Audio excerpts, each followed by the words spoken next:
Assalamualaikum warahmatullahi wabarakatuh. Bismillahirrahmanirrahim. Alhamdulillahi rabbil alamin. Wassalatu wassalamu ala asyrafil anbiya'i wal mursalin Sayyidina wa maulana Muhammadin wa ala alihi wa sahbihi ajma'in, amma ba'du. Pemirsa yang dirahmati Allah Subhanahu wa ta'ala, pada kesempatan siang hari ini merupakan pertemuan kedua kajian kitab Maqasidul Mu'amalat wa Marasidul Waqi'at. Kalau kemarin pertemuan pertama kita masih membahas tentang muqaddimah, yaitu tentang penulis serta tentang kitab ini secara umum dan apa yang harus dilakukan oleh seorang mufti ketika mau menghukumi salah satu muamalat kontemporer. Ada dua langkah, yaitu pertama adalah diagnosa, seperti dokter yang menangani pasien penyakit baru, tentunya dia harus diagnosa dengan teliti. Begitu juga seorang faqih, seorang mufti harus mendiagnosa permasalahan yang ada, mendiagnosa sedetail mungkin, karena kesalahan diagnosa akan menjadi fatal dan mengakibatkan kesalahan di dalam mengobati. Yang kedua adalah pengobatan. Setelah diagnosa, maka dilanjut dengan mengobati. Yang mengobati, arti mengobati dalam kasus fikih itu memberi hukum terhadap masalah tersebut, antara haram, sah atau tidak. Adapun pertemuan kedua kali ini kita akan membahas tentang maqasidus syariah secara umum, belum khusus pada maqasidul muamalat, yang mana maqasidul muamalat akan dibahas di pertemuan yang akan datang. Sebagaimana kita ketahui dalam kajian modern, maka diperlukan yang namanya kajian teori, ya. Kerangka teori itu menjadi sangat penting. Untuk memasuki maqasidul muamalat, maka perlu juga ada teori tentang ilmu maqasid secara umum. Ini beliau mulai dari halaman 51 sampai halaman 69. Secara umum, beliau mengatakan bahwa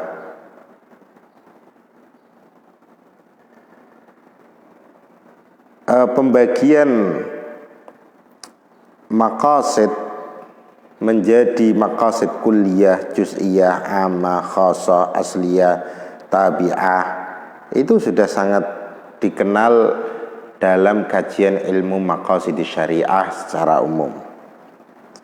Dan beliau mengatakan gini, bahwa maqasidus syariah itu bagikan tangga, yang mana ada yang lebih tinggi dan ada yang lebih rendah. Ada yang sangat tinggi sebagai maqasidus syariah, tujuan syariat yang sebagai payung yang paling tinggi, atau tangga yang paling tinggi yang akan menaungi tangga-tangga setelahnya.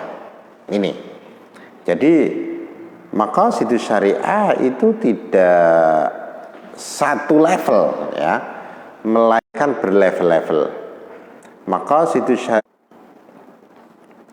ada yang sebagai maqasid umum sekali, kulli sekali, sebagaimana beliau contohkan maqsadul adli, ya. Maqsadul adli itu keadilan, ya, itu termasuk menjadi maqasidus syariah tertinggi. Yo. Dari maqasidus syariah keadilan itulah nanti jual beli gharar dilarang,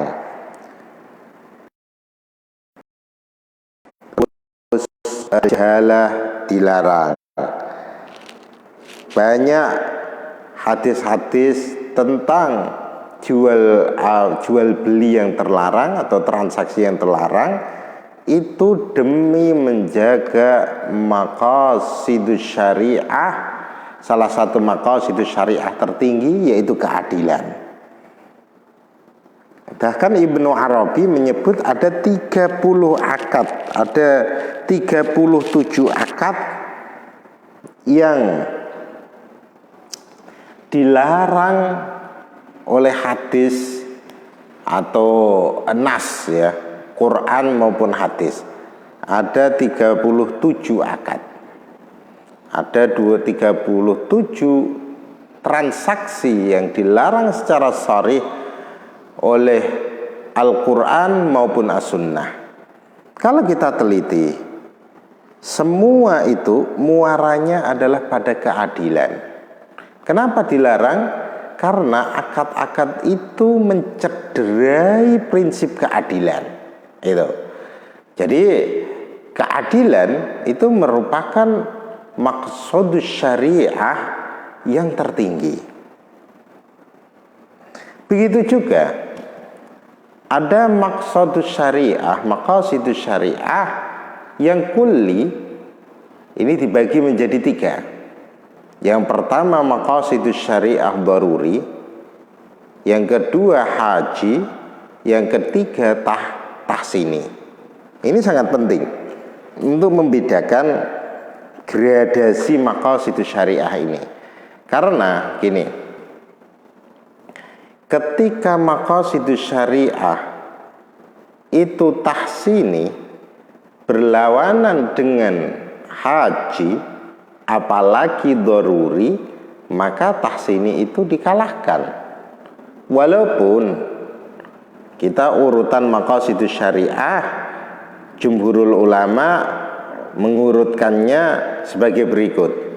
Yang pertama adalah menjaga agama, yang kedua menjaga jiwa, yang ketiga menjaga akal, yang keempat menjaga keturunan, yang kelima menjaga harta. Ini urutan. Karena urutan ini, ketika antara harta dan agama bertentangan, maka yang dimenangkan tetap agama. Ketika harta dan nyawa bertentangan, maka yang dimenangkan tetap nyawa, menjaga jiwa, dan seterusnya kayak gitu. Itu secara hierarki semacam itu, tetapi secara praktiknya tidak semudah itu. Karena di dalam menjaga agama contohnya, atau menjaga 5 pokok maqasidus syariah ini, itu di dalamnya ada daruri, ada haji, ada tahsini. Dalam menjaga jiwa juga ada daruri, ada haji, ada tahsini. Dalam menjaga akal juga ada daruri atau primer, ada haji, kebutuhan yang sangat, dan ada tahsini sekunder. Dan itu seterusnya. Ketika penjagaan, contohnya pertentangan antara menjaga agama dengan jiwa, itu tinggi agama, buktinya ada syariat jihad, membela negara, membela agama. Sedangkan jihad itu mempertaruhkan jiwa. Tetapi demi agama, ketika kita diserang kok tidak mempertahankan diri, itu maka agama yang akan musnah. maka syariat jihad itu berarti memenangkan menjaga agama daripada menjaga jiwa. Ini contoh bahwa posisi menjaga agama lebih tinggi daripada menjaga jiwa. Ketika sama-sama darurinya, primernya memang kayak gitu. Jiwa dikalahkan demi menjaga agama. Tetapi ketika menjaga agama dalam kategori yang tahsini, yaitu sebagaimana tidak mengucapkan kalimat-kalimat kufriyah atau mengucapkan syahadat, itu masuk tahsini. Sedangkan menjaga jiwa daruri, contohnya ada orang dipaksa ditodong dengan pedang atau mau ditembak, kalau kamu tidak mau mengucapkan hal-hal ini maka saya tembak. Hal-hal itu hal-hal yang bisa menjadikan orang kufur, keluar dari Islam. Tapi demi menjaga jiwa yang kategorinya adalah daruri, sedangkan mengucapkan hal-hal itu atau menghindari dari ucapan-ucapan itu memang menjaga agama tetapi tahsini, maka tetap yang didahulukan adalah menjaga jiwa. Jadi ini sangat penting sekali mengetahui hierarki.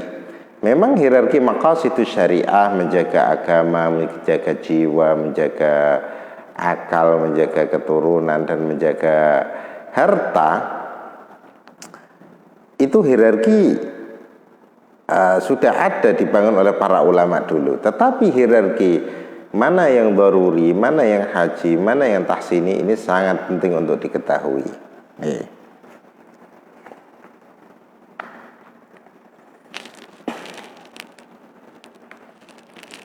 Ini terkait dengan maqasid al-kulliyah. Jadi maksud syariah itu ada yang kulli, ada yang juz'i. Sekarang masuk pada maqasidul juz'iyah, yaitu perintah agama untuk menjalankan suatu tertentu. Contohnya firman Allah Subhanahu wa ta'ala, wa aqimus sholah, dirikanlah sholat. Maka ini adalah juz'i. Maksud perintah Allah untuk menjalankan sholat, ya, perintah Allah terhadap kita semua untuk menjalankan sholat, ini masuk maksud juz'i. Terus gini,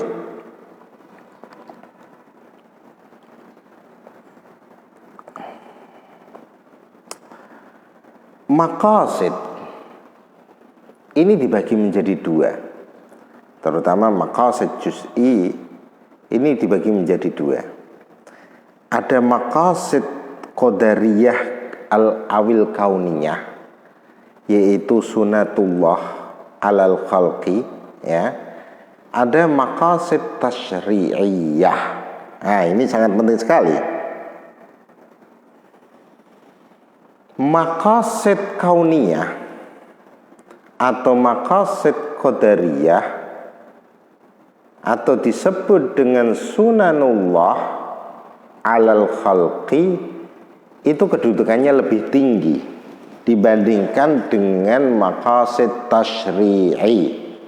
Ini sangat penting sekali untuk diketahui supaya kita tidak membenturkan antara perintah syariat dengan sunatullah.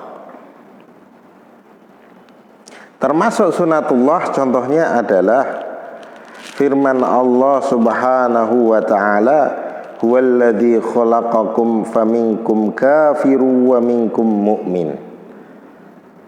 Sunatullah, Allah sudah menggariskan bahwa Allah menciptakan makhluk, itu ada yang kafir, ada yang mukmin. Begitu juga firman Allah, wala yazaluna mukhtalifina illa man rahima rabbuk walidzalika khalaqahum. Nah, ini berarti sunatullah, Allah itu menciptakan manusia ini antara ikhtilaf dan rahmah. Itu sudah menjadi sunatullah. Jadi sunatullah ini termasuk maqasid juga. Tujuan Allah menciptakan makhluk. Berarti kan gitu. Maqasid, maksud itu adalah tujuan. Nah, tujuan Allah itu ada yang tujuan kauniyah, ada yang tujuan tasyri'iyah. Dan ini tidak saling berbenturan.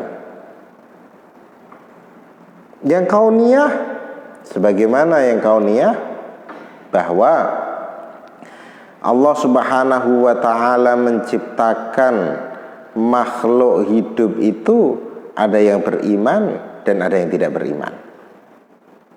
Ini sudah dinas oleh Allah sebagai maksud al-kauni, sebagai tujuan Allah menciptakan semesta, menciptakan bahwa ya, dan ini menurut Syekh bin maqasid, saya ulangi lagi, maqasid kauniyah menurut Syekh bin Bayyah dalam kitab ini, wahya a'la min maqasidit tasyri', posisinya lebih tinggi daripada maqasidut tasyri', tujuan-tujuan disyariatkannya hukum. Nih, ini menarik sekali untuk dikaji. Kira-kira di dalam Al-Quran itu ada berapa sunanullah? Sebenarnya ini sudah pernah dimuktamarkan secara internasional, tetapi saya coba untuk mencari hasil muktamarnya, itu tidak ketemu. Yang mana Syekh Usamah telah menuliskan di dalam kitab Al-Haqqul Mubin Firrat ala man tala'aba biddin, bahwa hasil muktamar itu menemukan lebih dari 100 sunatullah alal khalqi yang disebutkan di dalam Al-Quran. Sehingga apa? Sehingga kita tidak membenturkan antara maqasidut tasyri', yaitu hukum-hukum syariat, dengan sunatullah. Ketika terjadi kontradiksi secara zahirnya, secara lahiriahnya, maka kita akan menempatkan bahwa sunatullah ini lebih tinggi kedudukannya daripada hukum-hukum syariat, gitu. Ini menurut Syekh bin Bayyah, bahwa ada yang namanya maqasid al-kauniyah, dan yang kedua ada maqasid tasyri'iyah, yaitu maqasidus syariah, yang terkenal dengan maqasidus syariah. Nah, maqasidus syariah ini dibagi lagi, ada yang diketahui kemaslahatannya, ada yang kemaslahatannya itu masih misterius, belum diketahui. Yang belum diketahui inilah yang dinamakan dengan ta'abudiyah. Itu yang dikenal dengan bid'a'abudiyat. Ini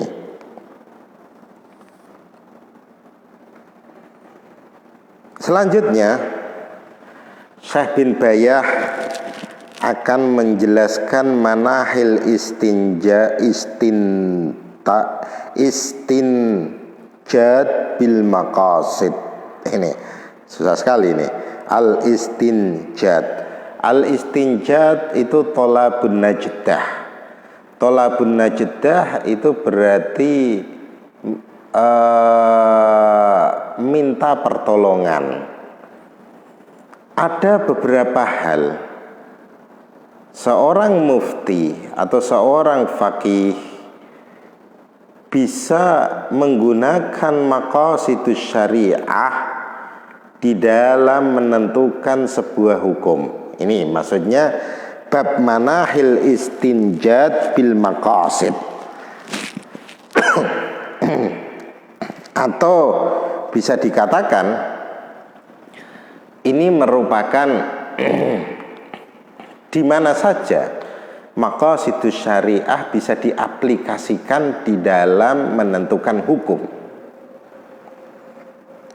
Yang pertama, al-manhah al-awwal al-istinjad bil maqasid bi ilhaqi far'in la nassa bi fihi bi aslin mangsusin li wasfin jami'in wa hadza ma yusamma bi qiyasil illah. Yang pertama adalah dalam bab qiyas, intinya gitu. Seorang faqih atau mufti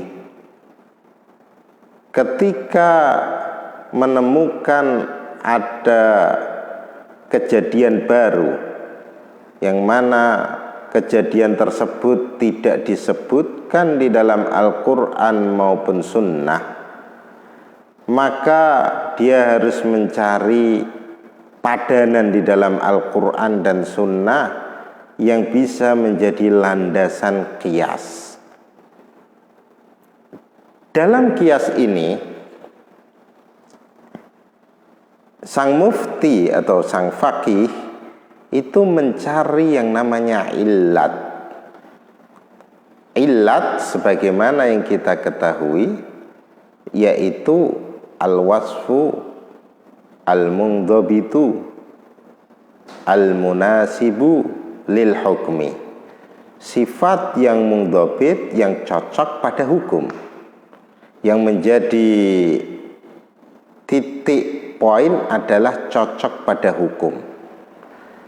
Kalau saya membacanya tidak cocok pada hukum, tapi munasib lil hikami, cocok pada hikmahnya hukum. Untuk mengetahui cocok pada hukum atau cocok pada hikmahnya hukum, itu harus ditimbang dengan maqasidus syariah. Contoh, saya ambil contoh. Keharaman khamr. Maka di dalam at-taqsim sabri, itu istilah dalam usul fikih, untuk menggali illat sebuah hukum, khamr diharamkan nas, jelas, dah, final udah. Tetapi illat kenapa khamr diharamkan sehingga bisa dikiaskan pada benda-benda lain selain khamr, itu perlu digali illatnya. Bagaimana cara menggali illatnya? Yaitu kita teliti sifat khamr ini apa aja. Pertama, cair. Kedua, dari bentuknya itu berarti cair. Yang kedua, warna. Yang ketiga, baunya. Yang keempat, dampaknya.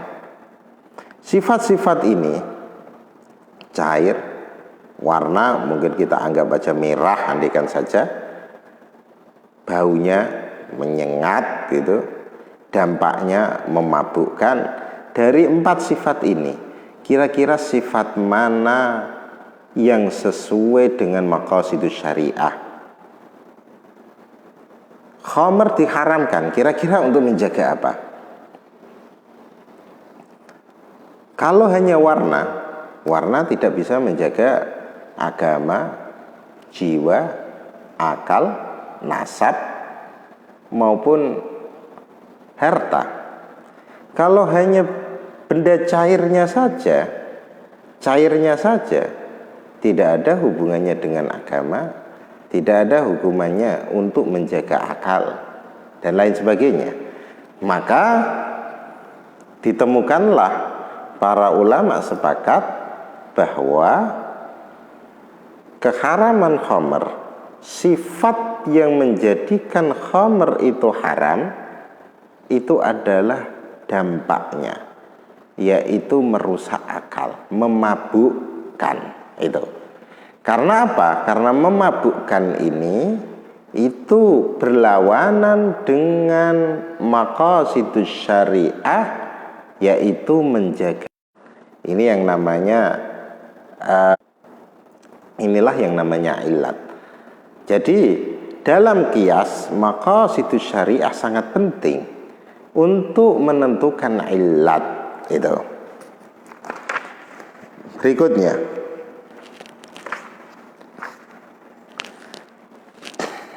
dalam bidang apa lagi maqasidus syariah bisa digunakan dalam penggalian hukum?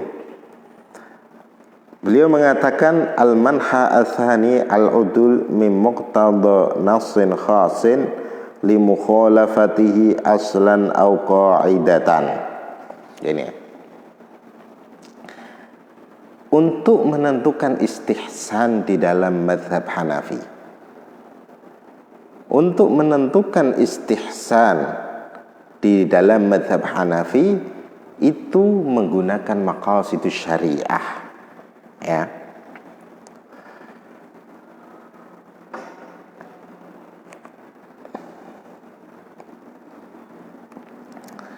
Sebagaimana contohnya banyak sekali di dalam mazhab Hanafi, yaitu tentang hadis bai'ul musarrah.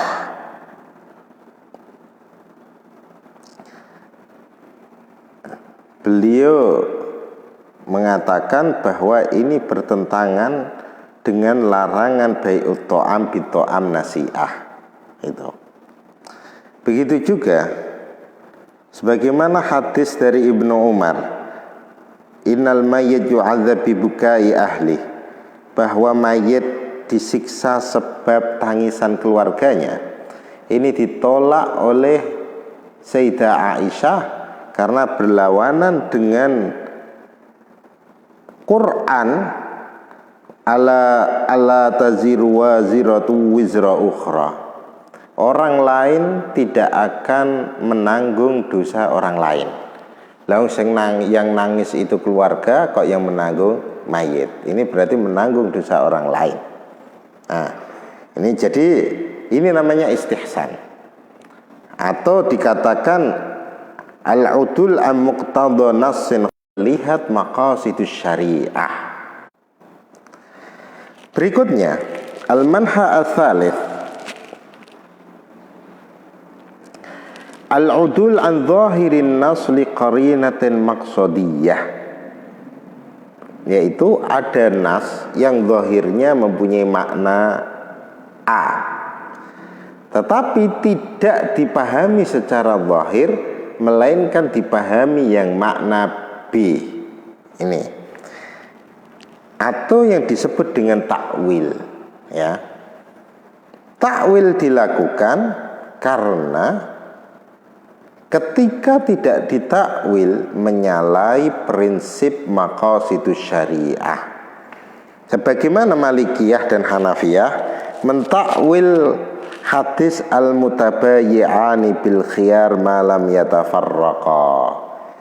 Al-mutabayyi'ani, penjual dan pembeli itu memiliki hak untuk khiyar. Khiyar itu melanjutkan atau membatalkan akad, malam yatafarraqa, selagi keduanya belum berpisah.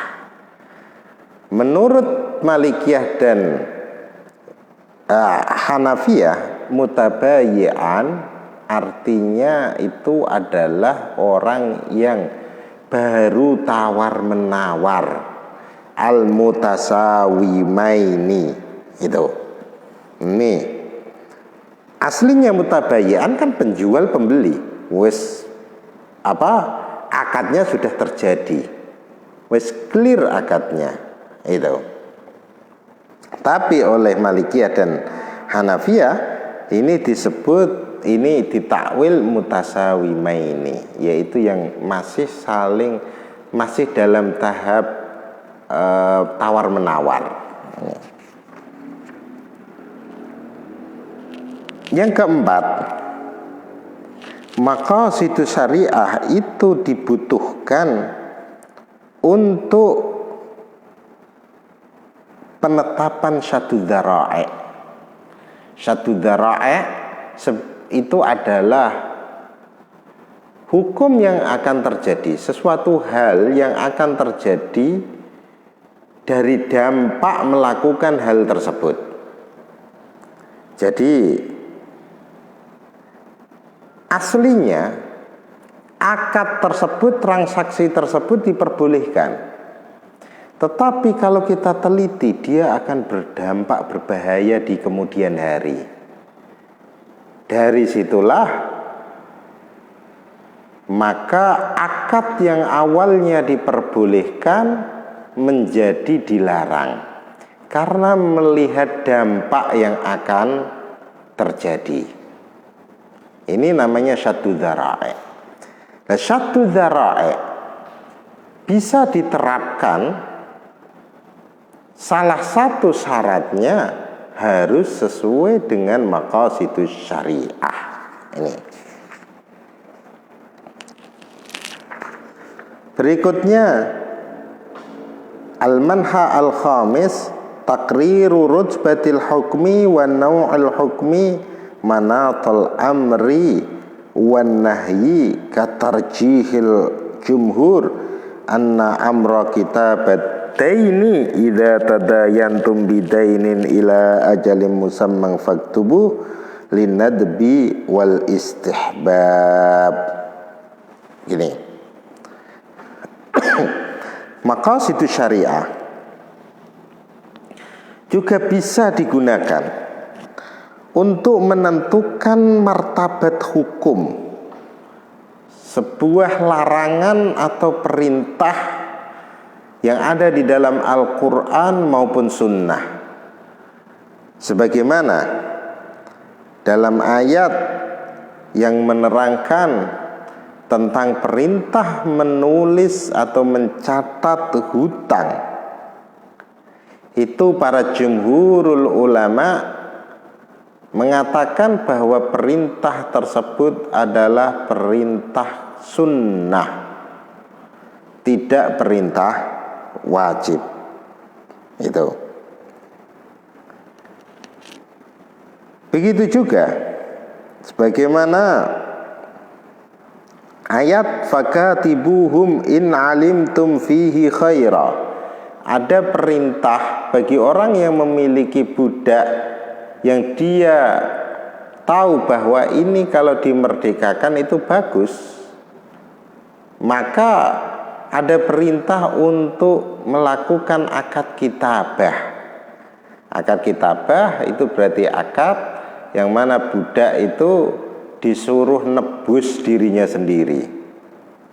Perintah fakatibuhum ini para jumhurul ulama melihat bahwa ini adalah perintah sunnah, bukanlah perintah yang wajib. Nah, untuk menentukan bahwa perintah ini yang aslinya wajib, karena al-aslu fil amri lil wujub, menjadi sunnah, salah satu caranya adalah menimbang perintah tersebut dengan maqasidus syariah. Ini. Yang keenam, al-manha as-sadis tadkhulul maqasidu fi bahthi mafhumil mukhalafati. Wa dzalika ahyanan ta'didan lidalalati mafhumil mukhalafati wa taratan raddan wa tafnidan.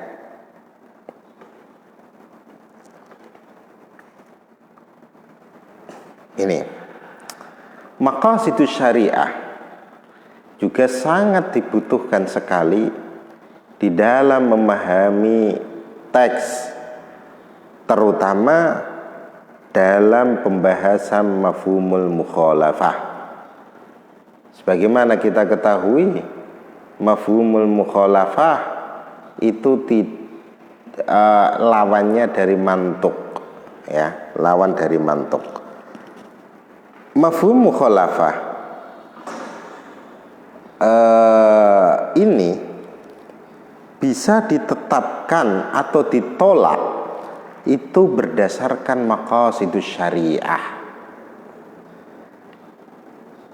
Terkadang maqasidus syariah menetapkan bahwa mafhum mukhalafah ini harus ditetapkan.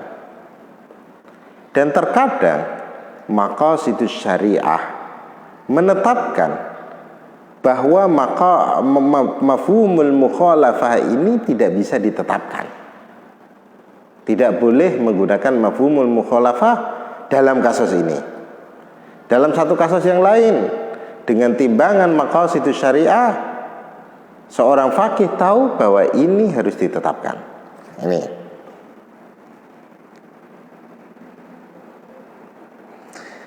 Al-manha as-sabi'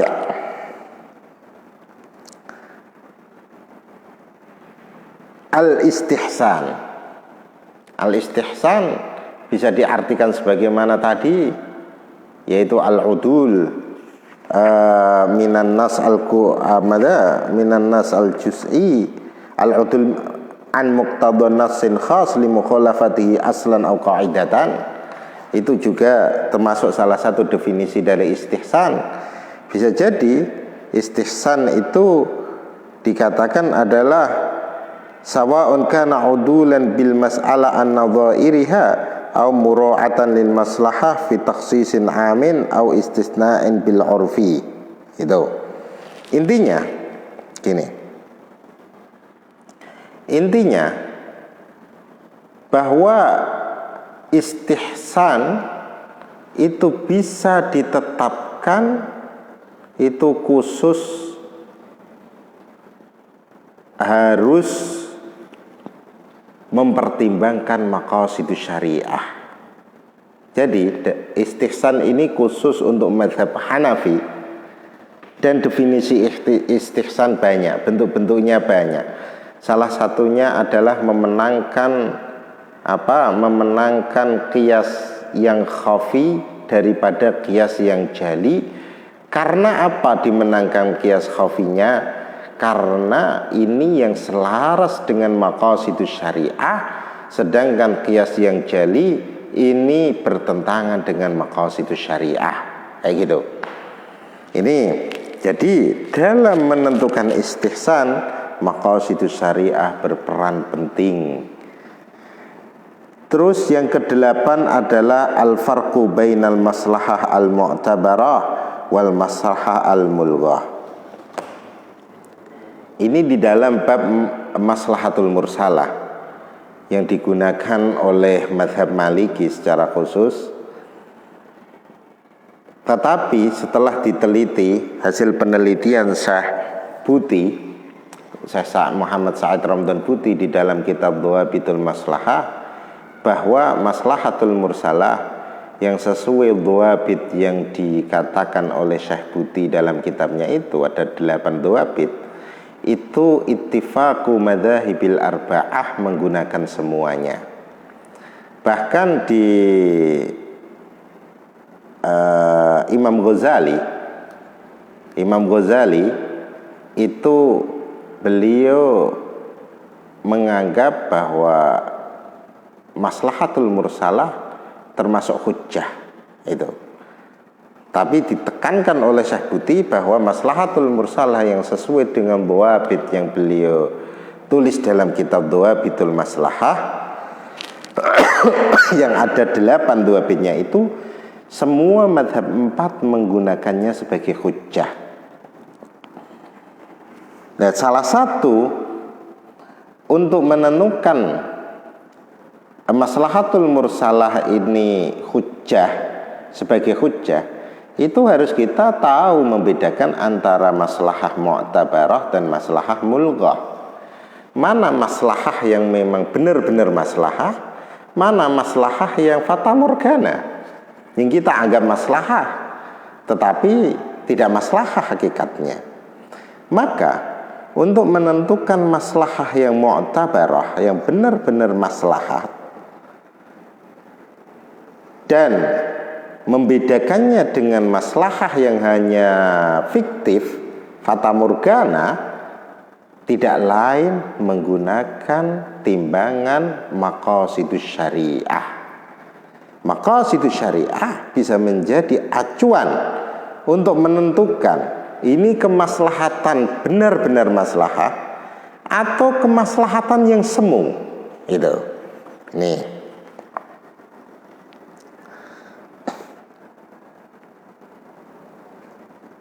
Ini yang dikatakan oleh Syekh bin Bayah. Beliau menukil dari Maraqidus Su'ud juga, wa alghi iyakul fasadu ab'ada aw rajahal islahu kal awsara tufta bima yanfa'u lin nasara, dan lain sebagainya.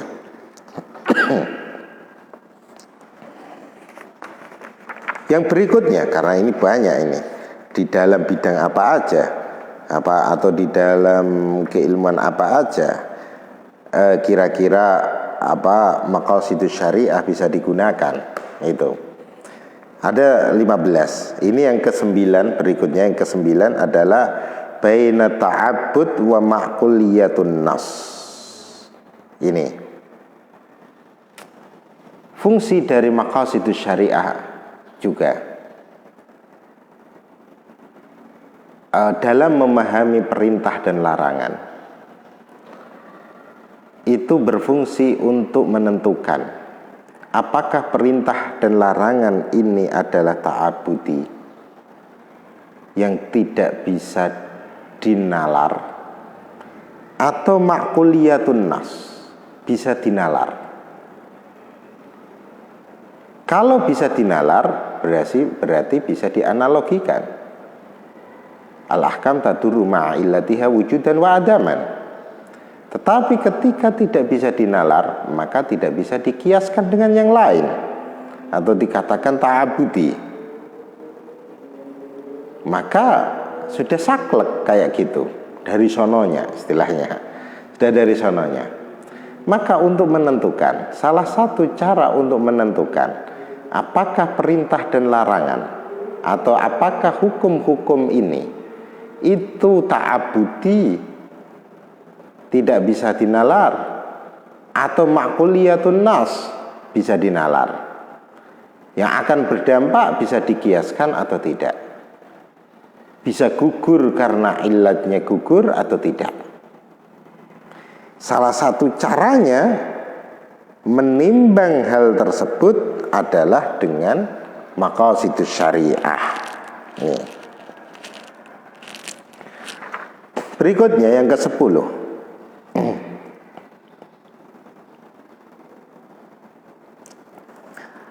As-sukut ad-dalu 'alal afwi, bahwa ketika asy-syari' diam, dalam artian tidak ada di Quran dan hadis, dalam artian tidak disebutkan, Allah dan Rasulnya tidak menyebutkan hukum tertentu, ad-dalu 'alal afwi, maka hal tersebut menunjukkan bahwa hal tersebut itu boleh dilakukan. Al-afu boleh dilakukan. Dalilnya adalah innallaha faradha faraid fala tudayyi'uha wa naha an asya fala tantahikuha wa hadda hududan fala ta'taduha wa 'afa an asya rahmatan bikum la an nisyanin fala tab'atsu anha. Ini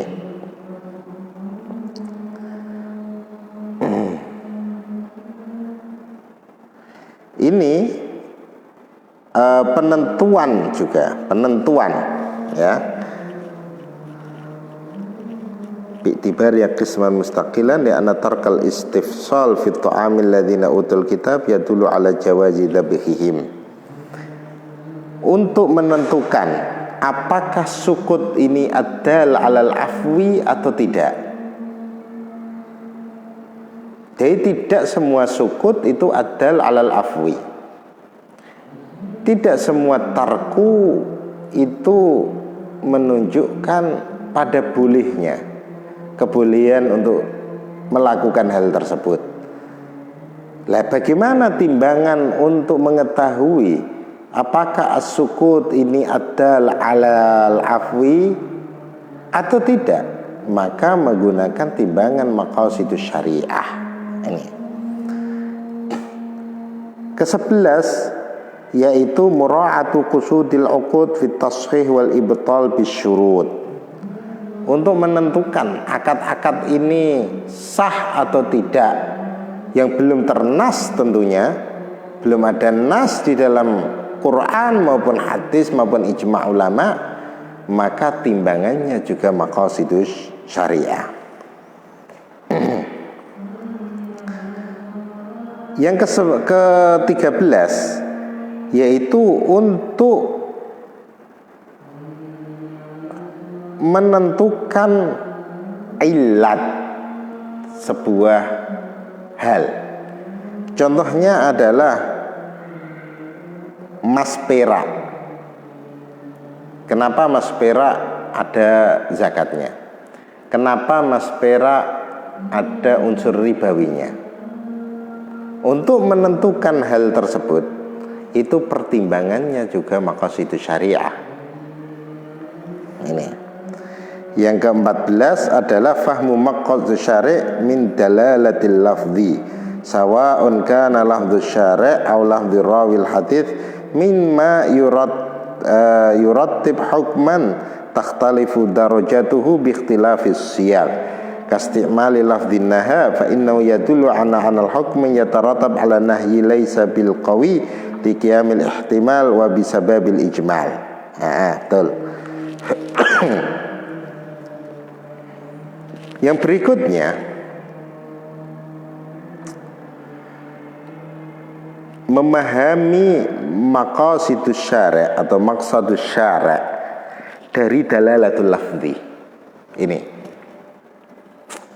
Jadi dengan maqasidus syariah juga kita tahu derajat larangan, derajat perintah. Ketika hukum itu dengan kata-kata perintah, maka kedudukannya lebih rendah daripada menggunakan kata-kata kutiba. Kata-kata kutiba alaikumus siyamu kama kutiba alal ladzina min qablikum itu lebih tinggi kedudukannya daripada kata-kata perintah.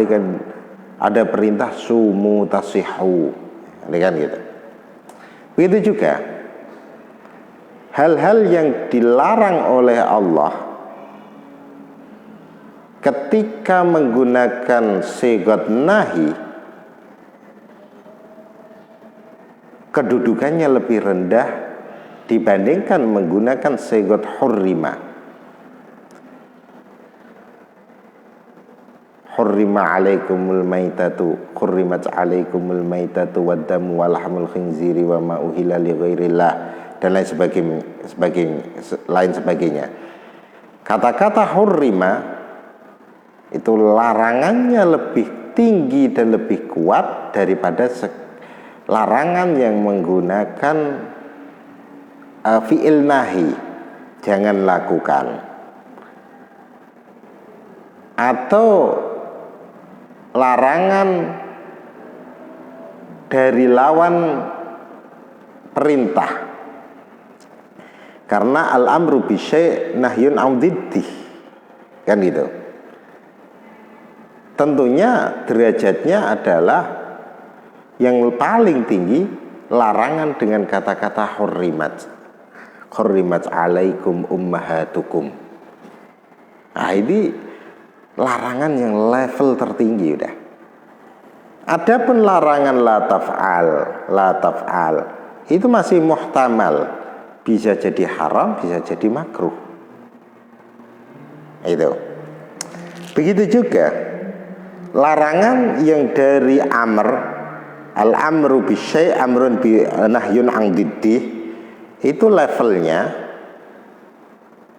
lebih rendah daripada larangan yang dengan kata-kata hurrima. Kewajiban begitu juga, kata kutiba lebih tinggi daripada if'al. Atau kewajiban yang keluar dari sebuah kaidah al-wasail hukmul maqasid. Ini sama-sama wajib, ini kan? Tetapi tingkatan kewajibannya lebih rendah daripada maksudnya itu. Al-wasail hukmul maqasid itu ya. Maksudnya lebih tinggi daripada wasailnya tentunya. Kan itu. Ini semuanya bisa diterapkan dan bisa dilakukan dengan mengetahui maqasidus syariah.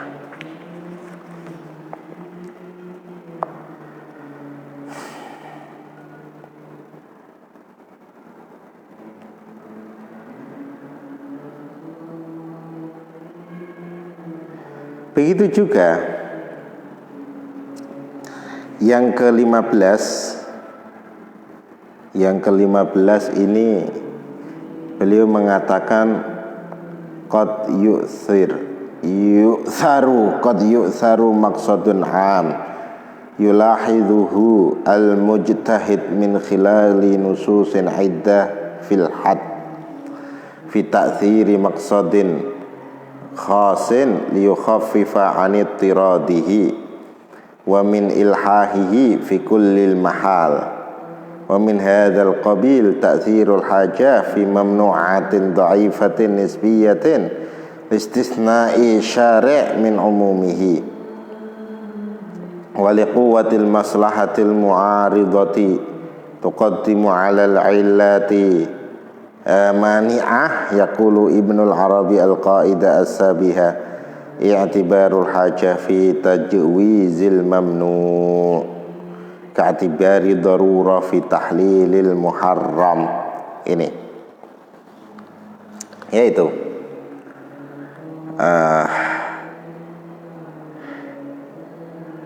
terkadang seorang faqih atau mujtahid itu memenangkan maksud al-am, tujuan umum, dan mengalahkan tujuan khusus. Gitu. Terkadang kaidah umum itu menang daripada kaidah yang khusus. Nah, ini ada kata-kata terkadang. Beliau menggunakan qad, ya. Qad terusan fi'il mudhari', berarti terkadang. Berarti yang umum ketika ada khusus berlawanan dengan umum, yang dimenangkan adalah yang khusus. Tetapi terkadang yang dimenangkan ini yang umum. Nah, bagaimana seorang mujtahid atau faqih atau mufti kok sampai bisa memenangkan yang umum, mengalahkan yang khusus? Tidak lain karena pertimbangan maqasidus syariah. Ini ada contoh-contohnya. Sebenarnya setiap kaidah dari 15 ini ada contohnya semuanya. Karena keterbatasan waktu, maka yang saya sampaikan adalah secara singkat garis besar dari pentingnya maqasid di dalam 15 hal tersebut, terutama untuk menentukan hukum. Sebagai metode penggalian hukum, ternyata maqasid masuk di hampir semua lini metode penggalian hukum. Penggalian hukum secara dalalah, maqasid masuk dalam mafhum mukhalafah dan lain sebagainya tadi. Di dalam qiyas maqasidus syariah masuk. Di dalam maslahatul mursalah maqasidus syariah menjadi perhatian penting. Di dalam istihsan maqasidus syariah sangat penting. Di dalam syaddu dzara'i maqasidus syariah sangat penting. 15 majal ini 15 manha ini sebenarnya kalau di dalam metode istinbatul ahkam dalam usul fikih ini masuk semua lini dalam istinbatul ahkam, baik lini penggalian hukum secara nafsi yaitu dalalah maupun lini di dalam qiyas, di dalam maslahatul mursalah, di dalam istihsan, di dalam syaddu dzara'i dan lain sebagainya. Karena itu tidak diragukan lagi, maqasidus syariah menjadi sangat penting dalam menentukan hukum, dan maqasidus syariah menjadi pertimbangan penting di dalam penggalian hukum. Wallahu a'lam bishawab. Terima kasih atas perhatiannya. Kami ucapkan wal afu minkum. Wassalamualaikum warahmatullahi wabarakatuh.